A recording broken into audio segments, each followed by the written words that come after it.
everyone. Welcome back to the Pathways to Happiness podcast. My name is Nena Lavonne, and today I am so excited because I get to answer all your amazing questions.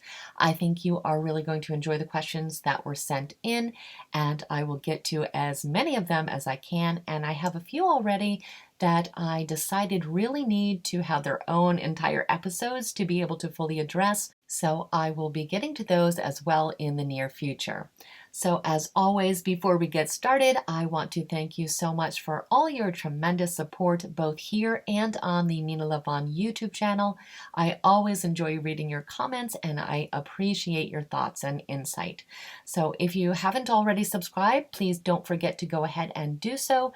We definitely want you to stay connected. So with that being said, let's go ahead and get to these questions because I think you guys picked some great topics.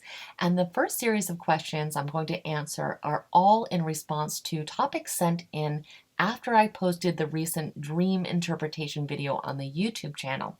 So if you have not seen that, you can search it up on the channel, or if you're actually listening to this podcast through YouTube, I will go ahead and link it in the description box so you can check it out. So anyway, there were a few related questions, so let me just read them all, and then I'm going to answer them one by one. So the first one is, does everybody actually dream? I don't think I've had a dream in years. The second one is, what is actually happening when we dream? The third one is, do you have any tips to help remember my dreams?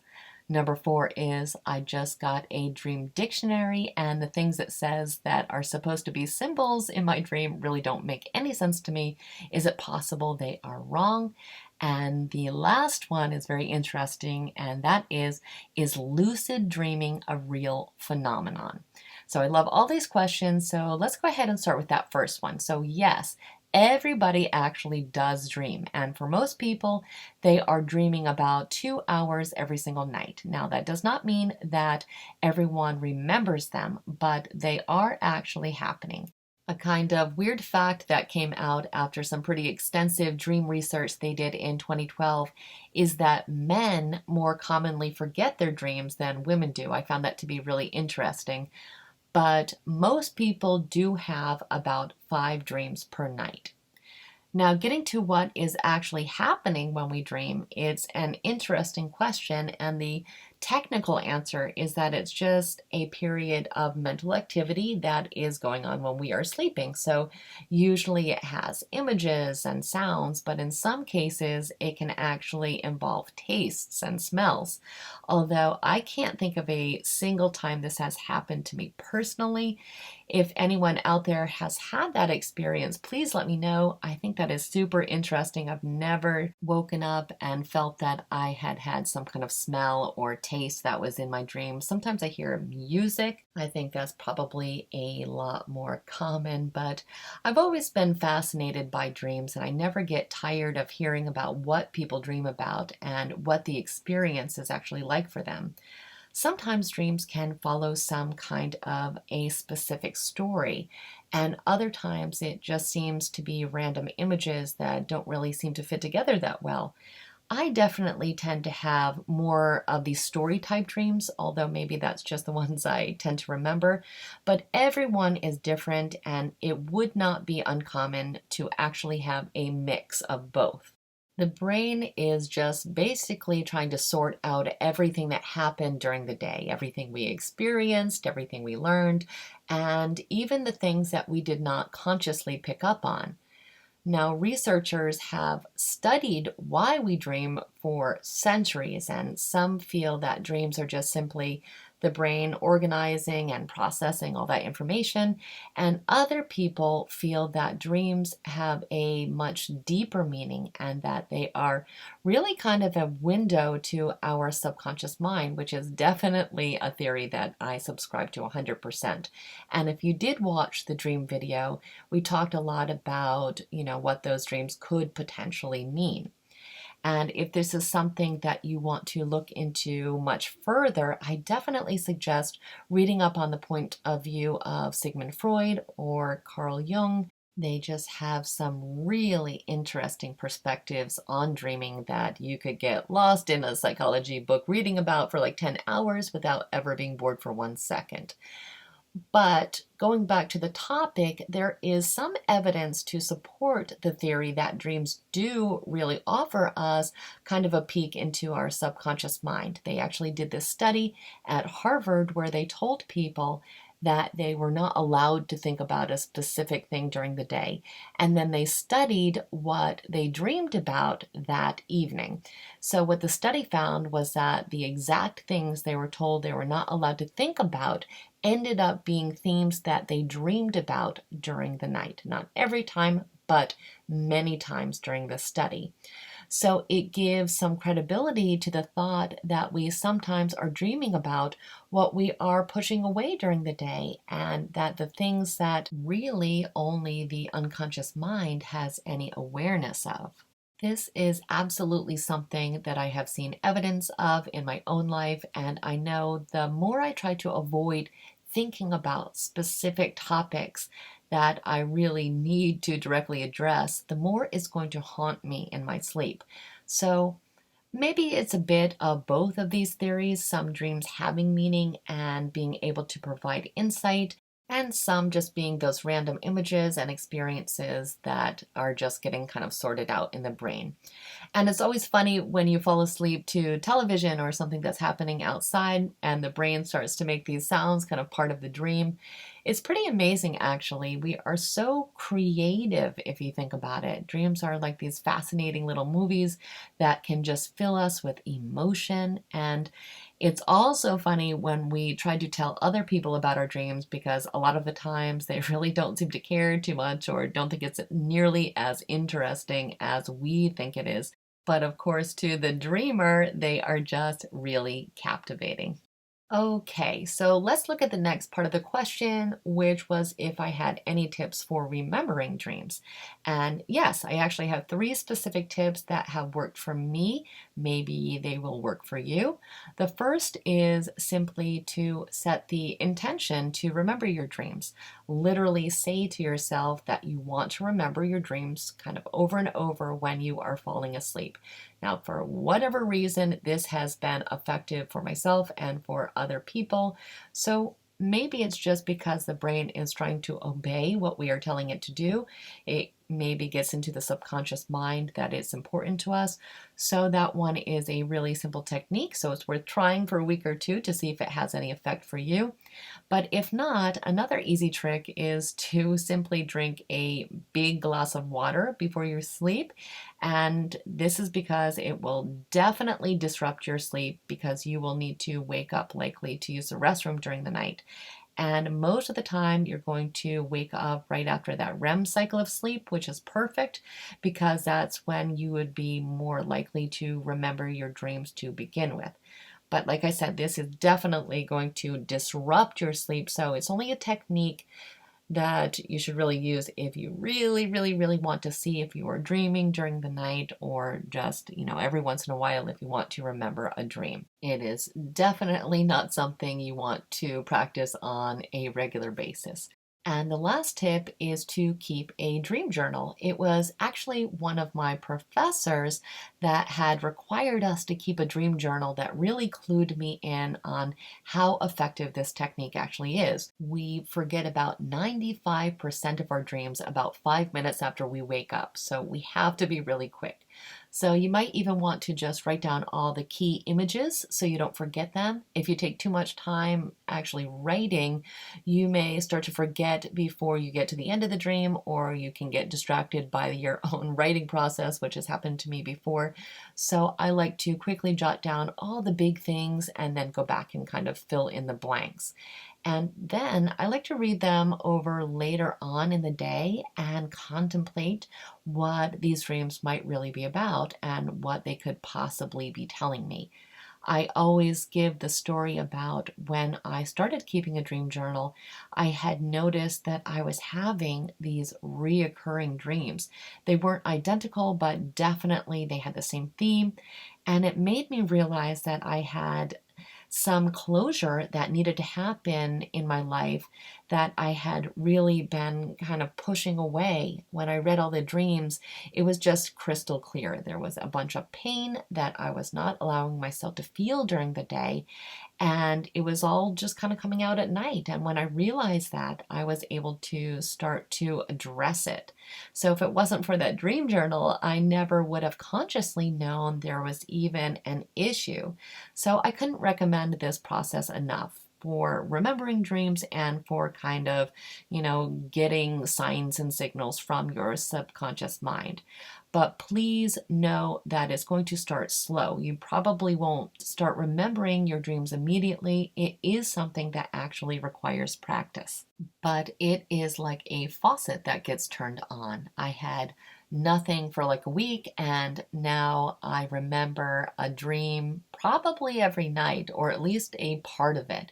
And it's funny, in the dream video I mentioned that I never dream about celebrities, and that very night that I released that video, I had this random dream about Justin Timberlake, which is someone that I know of, but I don't really follow, so it was quite unusual. And in this dream, I asked him the question of all the places that he has traveled, which place was his favorite? And his answer was Paris. Now, I am not able to really find any specific meaning to this dream, but if you've got something for me, please let me know. Okay, so the next question was about dream dictionaries. They said specifically that they had bought one and none of the symbols really matched up to anything that was important to them. So the question was, can a dream dictionary be wrong? And I'm going to broaden the question to, how valid are these dream dictionaries? So firstly, as we talked about, dreams don't necessarily have a meaning. So if our brain is just sorting things out and there's, let's say, an orca in the dream, it could be that we just watched a documentary on Netflix and not some kind of profound truth about a repressed memory about orcas or something that an orca symbolizes. So that's one thing. We might be looking up symbols and themes that in reality didn't have a deeper meaning in our actual dream. And also, maybe the meaning that we apply to objects are different than they are for someone else. So certainly, this is something that could greatly differ from person to person. So for example, maybe for you, a feather already has some kind of symbolic meaning. Maybe in your life, when you come across a feather, you have told yourself that it's a sign of some kind and you have attached some kind of specific meaning to it. In a case like that, a dream dictionary is just not going to know what these specific meanings are. And none of the symbols that are suggested are rules or true 100% of the time. So, what a dream dictionary is really telling us in our specific culture, because that really makes a difference also, simply the suggested meanings to symbols or themes, what commonly these things have meant to other people who have dreamed of these same exact things. But the meanings of dreams are completely subjective. So a lot of times these things just aren't going to apply. So you want to instead look at the context of the dream and how the objects or situations made you feel. You want to look for personal meanings, what these things remind you of or make you think of. And then you want to think about what the dream might be trying to tell you. And usually we need to really think beyond the obvious to really get something out of the dream analysis process. Sometimes we need to consider a few possibilities and we'll kind of get a feeling when we are pretty close to understanding it. And definitely it's a skill that gets easier with practice and of course with self-awareness. Okay, and the last dream question was about lucid dreaming, which is something that I actually had to do some research on before I could answer this question because it's something that I don't really know that much about. So let's start by defining what that term actually even means. A lucid dream is basically a dream where we are aware that we are dreaming. So, what happens is that we gain at least some control over what's happening, and we can start to actually control the direction of the dream. Now, this is something that I have definitely experienced from time to time, and it is absolutely a real phenomenon. But some people believe that they can make this type of dream happen intentionally, which is definitely something I do not know how to do, but I find to be an intriguing possibility. I think dreams are so creative to begin with, and it would be really fun to be able to kind of go inside and explore our mind when we are dreaming. So, even just when we were having a nightmare, and all of a sudden we have that realization it's a dream, we can wake ourselves up or control the situation in the dream. And that type of thing is really satisfying, especially when the dream is incredibly terrifying. So I think it's possible that it has some useful applications, and I will continue to do research in this area, and maybe we can even do a video about it. If it's something you guys are interested in, please let me know. But yes, it is totally a real phenomenon, and it's something that you have probably experienced whether you realize it or not. So let's move on to the next question because I think it's a great one and something that I think is an extremely important topic. And the question is, what exactly does validation mean? Years ago, I used to go to a therapist who always told me she was validating my feelings, which I was never really clear about. And I also wanted to ask if all feelings are valid. Is it possible to be wrong about feelings? So there are so many important facets to this question, but let's go ahead and start with the first one, which was asking what validation really means. So what this word is implying is that we are accepting and recognizing that someone's feelings or their thoughts are understandable and that they make sense. So it is a way of giving support. It does not mean that you necessarily agree or approve. It is merely a way of communicating that you accept their feelings to be real to them.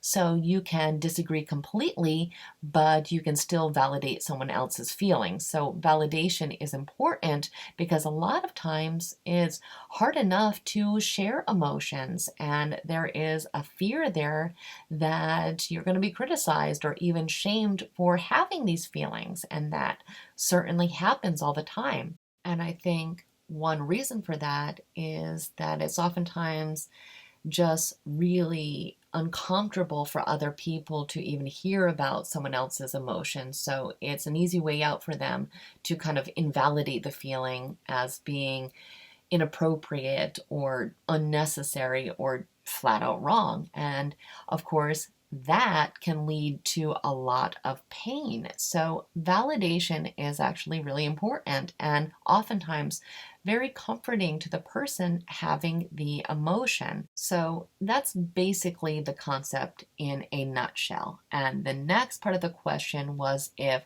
all feelings actually are valid. In other words, can feelings be wrong? I think that we feel a lot of guilt much of the time because we think a feeling is wrong to feel, but a feeling is simply a feeling. They can't really be wrong. A person can have a feeling that is different than someone else would feel under the same circumstance, but that doesn't make it wrong. Our feelings are not just created by the experience that is happening right now. Our past experiences and our personality also shape our perception, and perception is just so incredibly unique to the individual. So while someone's feeling might not make sense to us, it doesn't mean that they are wrong or they are invalid. They are valid always in the sense that they are real for the person that is experiencing them. So I kind of feel that the word wrong is just a problematic word choice because most of the time it is placing a judgment on the feeling. So, for example, a husband might say to a wife that you have no right to be angry about this, or a friend might say, don't be sad about your grandmother. She's in a better place. You should be happy. So, when these types of things are said, it is really claiming the other person's emotions are unjustified or invalid. And this is where we kind of get into troubled waters. All we can say for certain is that the situation doesn't make us feel the same way, or we don't think it would make us feel the same way if we were in that particular situation. Other than that, it is basically just a judgment. Without walking in someone else's shoes their whole life, we can't really ever fully understand the thought processes of anybody else. But people really, really do need validation. At least most people do. And some people are in desperate need for it. They need to know that how they are feeling is okay to feel. And you'll notice that some people will keep telling a specific story to as many people as they can because they are really just looking for someone who can relate to it. And I think we've all been there at one point or another. It's like we just need to have another person tell us that we aren't crazy, to assure us that our feelings are important and that they make sense. And right along with that, people need to have others listen to them, period. People have a need to be seen and to be heard and to know that they matter.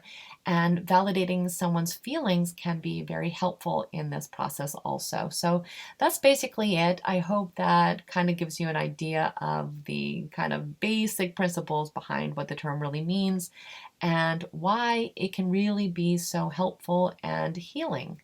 Okay, I think we only really have time for one more question because the other ones had so many different facets to them.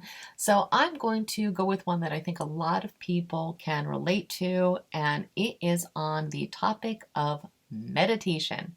If you have been listening to this podcast for a while, you know that the practice of meditation is one that has really enhanced my own mental health and my overall well being. And it's just something that I feel is incredibly transformative and has so many health benefits. This is something that I started to practice as a technique to overcome anxiety and to help me better practice mindfulness. There is just an overwhelming amount of evidence that it can help with a multitude of different areas, such as psychological balance, physical relaxation, memory enhancement, anxiety relief, improved focus, and it certainly has a wide range of clinical applications. So it's something that I mention over and over again because I have just seen how beneficial it can be for so many people. So, getting to the question, and this question is one I've gotten again over and over, is I keep trying to meditate and it just doesn't work for me. How can I learn this process? I can't even sit still for more than a minute, and my mind always starts to wander. I can totally relate to this question. I used to be a really hyper person, and my mind was just kind of everywhere at the same time, and I couldn't put it all together. I would sit there, and within like 20 seconds, my mind just wandered to what I had to do that day or what I was stressed out about.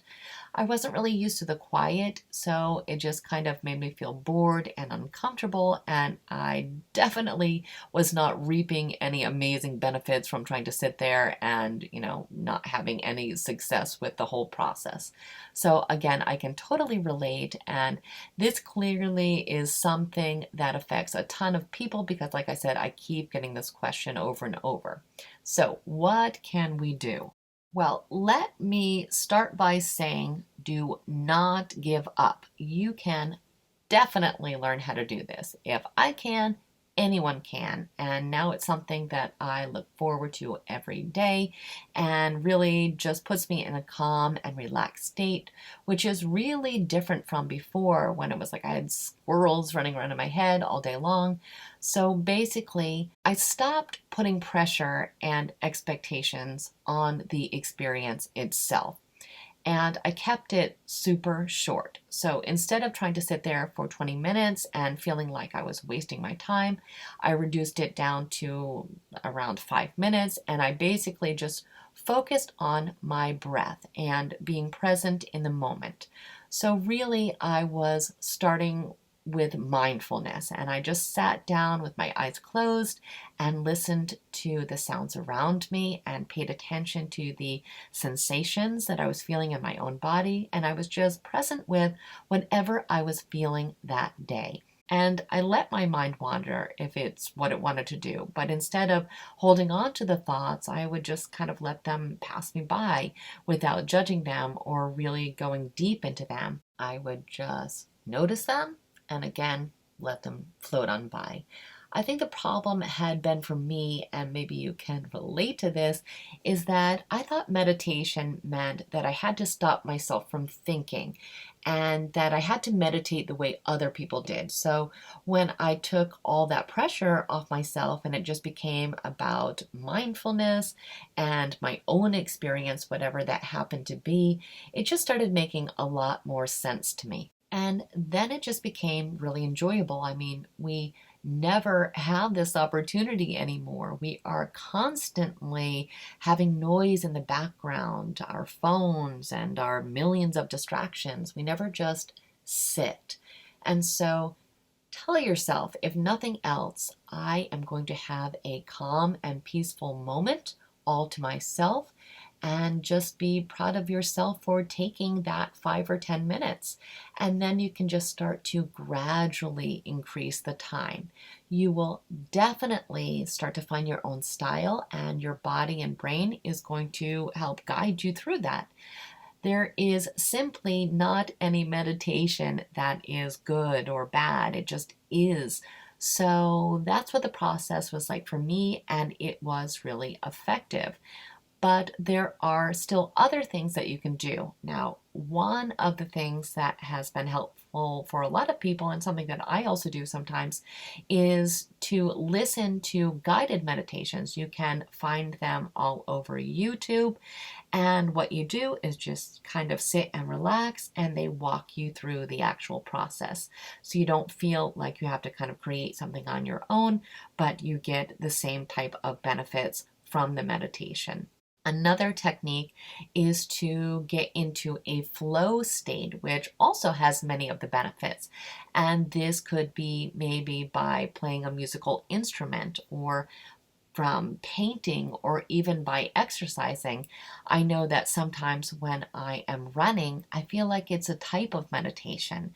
It definitely puts me into another state, and I feel like I'm starting to think more clearly. Yoga is another great option and has been transformative for many, many people, and that's also something I like to practice as well. But there are just many similar and related techniques that can be used if you really just feel like you aren't getting anywhere with meditation in the traditional sense. Still, I would definitely not throw in the towel if you are having trouble. It is worth working out the kinks and finding something that does work for you. Remember, again, it can be whatever you want it to be. It does not have to be the way you see it in the movies. You can make the experience become what you really need it to be. Just start by taking the pressure off of yourself, because for me, again, that was really the key. So that is where I am going to end it for today. I really loved these questions. I thank you so much for sending them in, and I absolutely encourage you to continue submitting your questions and your video requests, because it helps me to know what topics you do find most interesting and helpful. And I make this content so it can be a resource for as many people as possible. So it gives me an idea of what areas you want to focus on when you do reach out. So please never hesitate. You can reach me by email at nena.lavonne@gmail.com, and that is spelled NENA.LAVONNE@gmail. And you can also reach me on Twitter, and my Twitter handle is at Nena Lavonne. So I truly thank you so much for spending time with me today. I always enjoy it so much, and I greatly look forward to seeing you next time. Take care, guys.